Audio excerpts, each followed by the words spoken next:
খানিকটা এভাবে বলা যায়, একটার পর একটা বোমা ফাটছে বাংলাদেশের রাজনৈতিক অঙ্গনে। উমামা ফাতেমা প্রথম করলেন, তারপর মাহফুজ আলম, এবং সর্বশেষ বড় বোমাটি ফাটিয়েছেন জনাব নাহিদ ইসলাম। তার পজিশনের কারণে এটাকে বড় বলবো। তার সাথে আরেকজন জনাব আব্দুল কাদের, একজন আলোচিত সমন্বয়ক, তিনিও ছোটোখাটো একটা বোমা ফাটিয়েছেন। এবং নাহিদেরটার সাথে মিলে মূলত জামায়াত এবং শিবিরের প্রতি বেশ বড়সড় বোমা ফাটছে বলা যায়। এবং তারা ঠিক কতটুকু ক্ষতিগ্রস্ত হলো এই বোমায় আক্রান্ত হয়ে, সেটা নিয়ে একটু কথা বলতে চাই। জনাব নাহিদ ইসলাম তার স্টেটাসে আর একটা জিনিস নিয়ে এসছেন, সেটা হলো জাতীয় সরকার গঠনজনিত বিতর্ক। এটা আমি আজকে খুব বেশি ঢুকছি না, কারণ আমাদের বর্তমান যে রাজনৈতিক আলোচনা, রাজনৈতিক প্রেক্ষাপট, তাতে এটা খুব বেশি সিগনিফিক্যান্ট না। জনাব নাহিদ ইসলাম, ছোট করে যদি একটু বলে রাখি, জনাব নাহিদ ইসলাম এখানে মির্জা ফখরুল ইসলাম আলমগীরের একটা সাক্ষাৎকারের জবাব দিয়েছেন যে ছাত্রদের দিক থেকে জাতীয় সরকার নিয়ে তাদের সাথে কোনো আলোচনা করা হয় নাই। নাহিদ ইসলাম তার স্টেটাসে সেটাকে অস্বীকার করে বলেছেন জনাব তারেক রহমানের সাথে তাদের এই ধরনের আলোচনা হয়েছে। অবশ্য আমি পরবর্তীতে দেখলাম বিএনপির যে ওয়াকিবহাল গ্রুপ আছে, অ্যাক্টিভিস্টরা আছেন, পদে থাকা লোকজন আছেন, তারাও তাদের একটা ভিন্ন বয়ান হাজির করেছেন। এবং যারা মির্জা ফখরুল ইসলাম আলমগীরকে প্রথম আলো থেকে যখন জিজ্ঞেস করা হয়েছে, তিনি সেটা জনাব নাহিদ ইসলামের বক্তব্য গ্রহণ করেননি। তো যাই হোক, পাল্টাপাল্টি আছে, আমি এটাকে খুব বেশি গুরুত্ব দিতে চাই না। কিন্তু এনসিপির সাথে জামায়াত এবং শিবিরের সম্পর্ক বা তাদের সম্পর্কের রসায়নটা কেমন, সেটা আমাদের ভবিষ্যৎ রাজনীতির জন্য একটা খুবই গুরুত্বপূর্ণ ব্যাপার। সেজন্য তিনি মূলত ছাত্র শিবির আর জামায়াত একই জিনিস, আমরা অনেকে এটাকে একসাথে জাসি বলি, দেখেছি, লিখেছি অনেকে ফেসবুকে। সো এটাকে আলাদা করার কোনো কিছু নাই। সো এই সংগঠনগুলোর প্রতি কী ধরনের অ্যাটিটিউড হবে, তাদের মিথস্ক্রিয়া কী হবে, সেটা ভবিষ্যৎ রাজনীতির গতিপথের জন্য খুবই গুরুত্বপূর্ণ। ফলে জনাব নাহিদ যেভাবে শিবিরকে টার্গেট করে বক্তব্য দিয়েছেন, সেই বক্তব্য এবং তার প্রতিক্রিয়াও আমরা দেখলাম কিছুটা পাওয়া গেছে। এবং জনাব কাদের যা বলেছেন, এগুলো আমাদের ভবিষ্যৎ রাজনীতির বোঝাপড়ার জন্য গুরুত্বপূর্ণ। এবং জনাব কাদেরের বক্তব্যে আরেকটু সিগনিফিক্যান্স আছে, সেটা হলো আমাদের এখনকার প্রশাসনে কীভাবে প্রশাসনের জামাতিকরণ হয়েছে, সেটারও এক ধরনের ইশারাও না, উনি মোটামুটি খোলাভাবে বলেছেন, সেটারও আভাস পাওয়া যাবে। যাই হোক, আমি যে অংশটায় আসতে চাই সেটা হচ্ছে শিবিরের নেতার বিরুদ্ধে অভিযোগ। আমি পড়ছি তার বক্তব্য থেকে, তার স্ট্যাটাস থেকে। শিবির নেতা সাদিক কায়েম সম্প্রতি একটা টক শোতে বলেছেন, ছাত্র শক্তির গঠন প্রক্রিয়ায় শিবির যুক্ত ছিল, শিবিরের ইনস্ট্রাকশনে আমরা কাজ করতাম, এটা মিথ্যাচার। তিনি বলছেন, গুরুবার আড্ডা পাঠচক্রের সাথে জড়িত একটা অংশ এবং ঢাকা বিশ্ববিদ্যালয়ের ছাত্র অধিকার পরিষদ থেকে পদত্যাগ করা একটা অংশ মিলে ছাত্র শক্তি গঠিত হয়। সঙ্গে জাহাঙ্গীরনগর বিশ্ববিদ্যালয়ে একটা স্টাডি সার্কেলও যুক্ত হয়। একটা নতুন ছাত্র সংগঠন প্রতিষ্ঠার জন্য গুরুবার আড্ডা পাঠচক্র দীর্ঘ সময় ধরে কাজ করা হয়েছে। তিনি বলছেন, আমরা ক্যাম্পাসে 8 বছর রাজনীতি করেছি, ফলে প্রকাশ্য অপ্রকাশ্য সব সংগঠন ও নেতৃত্বকে আমরা চিনতাম এবং সব পক্ষের সঙ্গে আমাদের যোগাযোগ ও সম্পর্ক ছিল।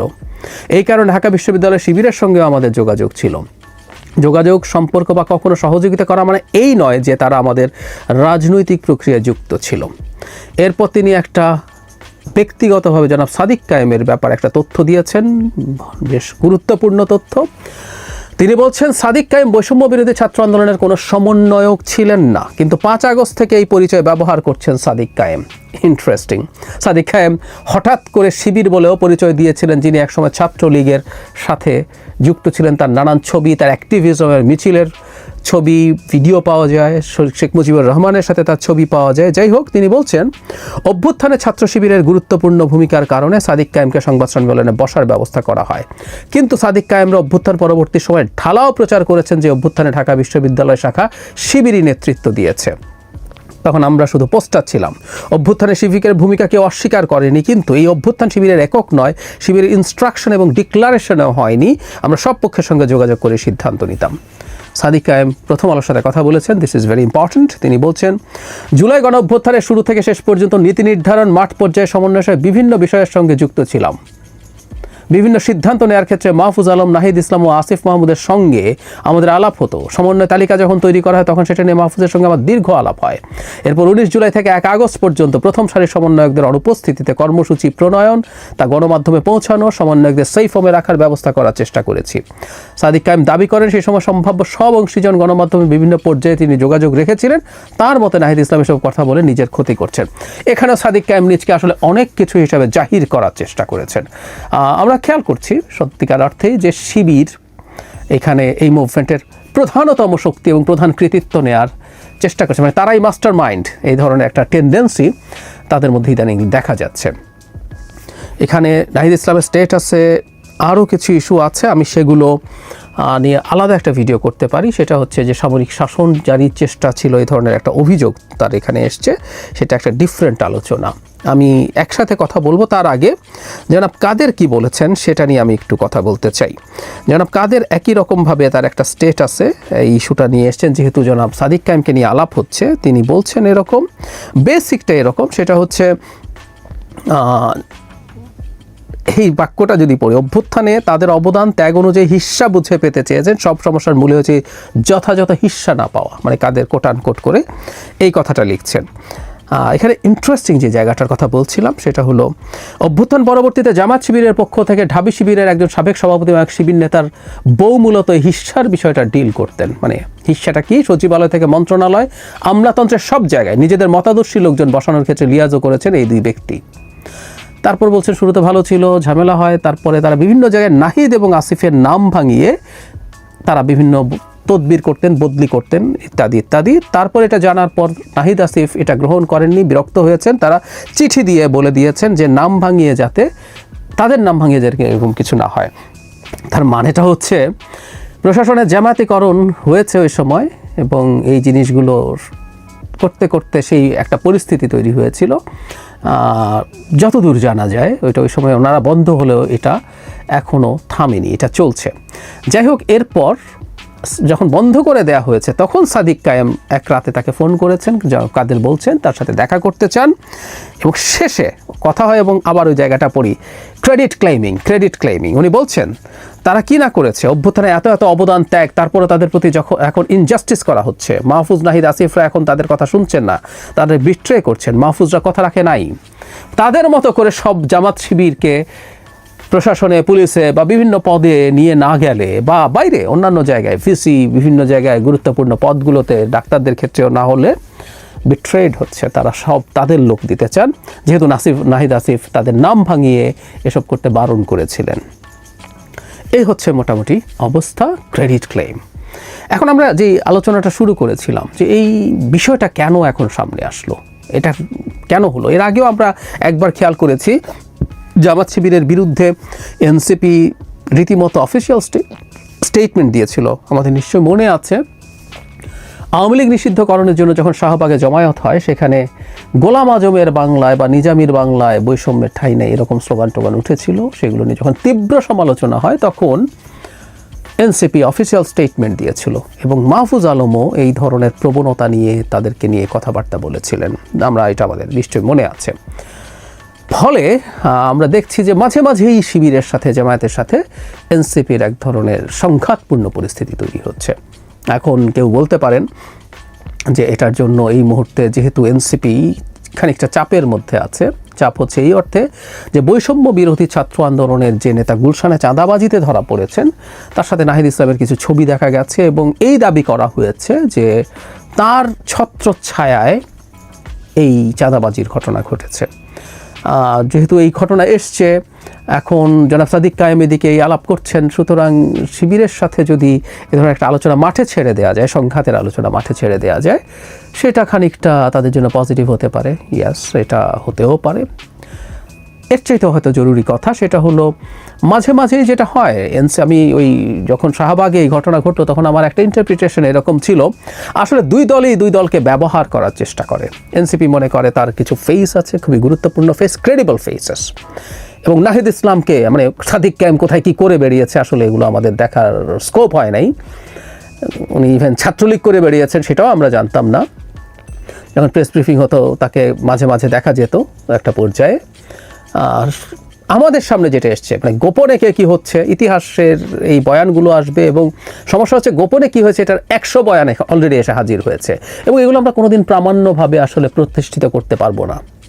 কিন্তু আমাদের সামনে নাহিদ ইসলাম জাজ্জল্যমান, নাহিদ ইসলামকে আমরা দেখেছি, অন রেকর্ড দেখেছি। এই মুভমেন্টে আমাদের ফেস, আমাদের পোস্টার বয় নাহিদ ইসলাম, এ নিয়ে কোনো কনফিউশনের কিছু নেই। এটা এইটুকু অন্তত ফর দ্য টাইম বিং আমরা রাখবো। তো যে কথাটা বলছিলাম, নাহিদ ইসলাম যখন এই অভিযোগগুলো করছেন, তার বিরুদ্ধে এই অভিযোগগুলো হয়েছে, তখন তিনি এগুলো সামনে নিয়ে আসলেন। কিন্তু যে কথাটা বলছিলাম যে পরস্পরকে ব্যবহার করতে চেয়েছে, পরস্পরকে ব্যবহার করতে চেয়েছে। যেহেতু ফেসগুলো আছে, নাহিদ ইসলাম আছে এটার আহ্বায়ক হিসাবে, অন্যান্য যেসব গুরুত্বপূর্ণ নেতা তাদেরকে আমরা ভিজিবল দেখেছি, হাসনাত, সার্জিস, অভিযোগ আছে নানান রকম, তাদের বিরুদ্ধে নানান রকম আলাপ আছে, কিন্তু এদেরকে আমরা সামনে দেখেছি, আমরা তাদেরকে রাস্তায় দেখেছি।